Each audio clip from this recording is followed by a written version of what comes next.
Today, an outside FDA panel of advisors will vote on whether Johnson & Johnson's COVID-19 booster should receive emergency use authorization. It comes after the panel's decision to recommend the Moderna booster shots for seniors and high-risk Americans. Skylar Henry has more on this process of approval from outside the FDA headquarters in Silver Spring, Maryland.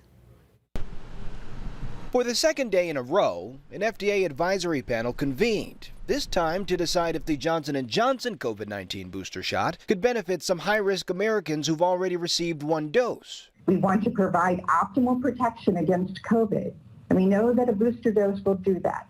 Today, the group of experts also hears data on a study by the National Institutes of Health, which found mixing vaccines from different manufacturers for a booster shot is safe. The study, which has not yet been peer-reviewed, also found that Johnson & Johnson recipients benefited more from getting a Moderna or Pfizer booster. Thursday, the FDA panel voted to recommend Moderna's booster for Americans over the age of 65 or high risk. We do have a unanimous 19 out of 19 yes vote. Full FDA authorization could come in days. Then the CDC would meet next week to provide guidance, which means a full rollout of Moderna booster shots could come as soon as next Friday. Pfizer's booster shot was the first approved for seniors and high-risk individuals.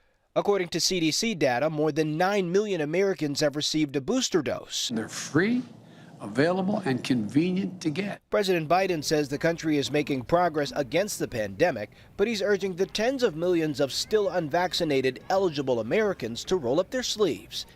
Today, the White House said the new policy requiring all foreign travelers to the U.S. be vaccinated officially begins November 8th. This applies to those traveling by air and land, as well as those undertaking non-essential ferry travel from Canada and Mexico. If you're eligible for a booster shot and you want to get more information on where you can get one, you can find a list of locations at 10tampabay.com.